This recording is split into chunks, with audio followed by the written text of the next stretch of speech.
C'est étonnant, non?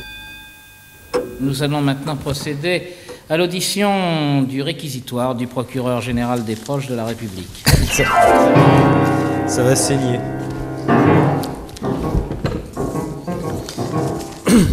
Merci, Brigitte. Eh bien, mesdames et messieurs les jurés, monsieur le Oui. directeur, excusez-moi, Non, mon président, public chéri. Sous cette robe, je cache... Non. Josiane m'a dit, oui. Josiane, oui. Non, je ne veux pas le dire comme ça. Pour être procureur de la République, on n'en est pas moins homme. Ça. D'ailleurs, sous cette robe... Et c'est un homme accablé de chagrin qui vous parle aujourd'hui, mesdames et messieurs les jurés. Pourtant, cette fin d'été est magnifique, les oiseaux chantent encore dans les platanes parisiens, les femmes sont belles, l'air est doux, et il y avait même un je ne sais quoi de Guilleret et de Pimpant dans l'exécution capitale à laquelle j'ai eu la chance d'assister ce matin. Et pourtant, mon cœur est lourd. Mon cœur est lourd et grande est ma peine, et c'est à cause de vous, mon petit Jean-Louis. Permettez-moi, mon petit Jean-Louis. C'est à cause de vous.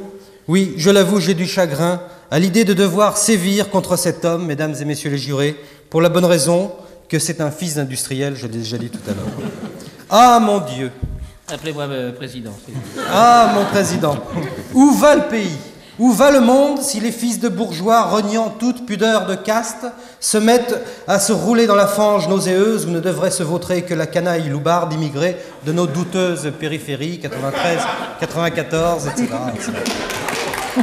Ainsi, vous êtes habité par le démon du jeu, Jean-Louis Trintignant, et pas par n'importe quel jeu, ni la roulette bon chic, ni le baccarat bon genre. Non, mesdames et messieurs les jurés, l'accusé joue au poker.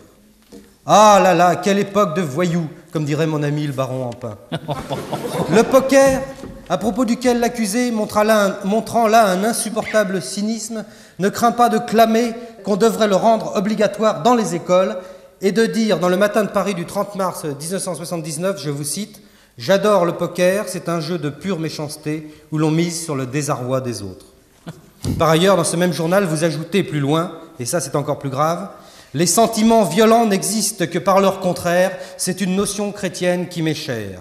Mais alors, il y a du Gilles de Rais dans cet homme-là, mesdames et messieurs les jurés.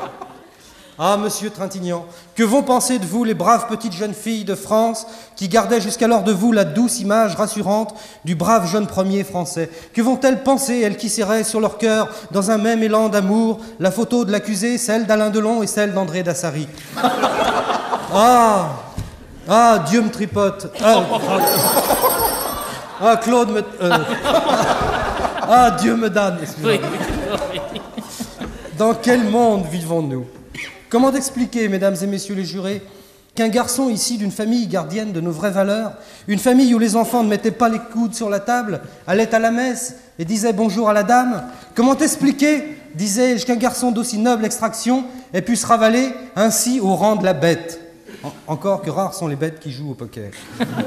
L'explication est peut-être dans les lectures de Jean-Louis Trintignant, qui, toute honte bue, ne craint pas d'affirmer aux écotiers qu'il aime à lire Baudelaire, Rimbaud, Verlaine ou même Apollinaire. Et Guy Descartes, direz-vous?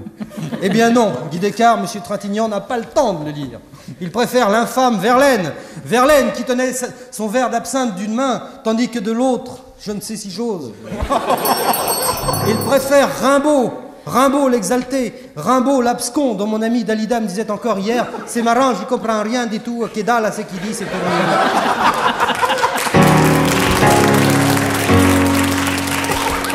Il préfère Baudelaire.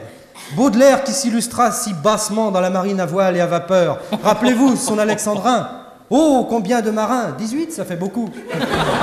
Il préfère enfin Guillaume Apollinaire, de son vrai nom, Krostovitsky. Vous voyez ce que je veux dire, monsieur? Je demande à la Cour une certaine indulgence pour l'accusé, le fait qu'il soit d'extraction bourgeoise constituant, à mon sens, une circonstance atténuante.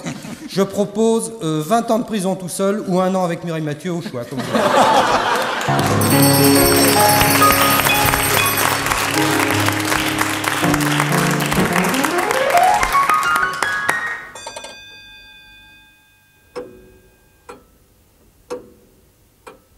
C'est étonnant, non?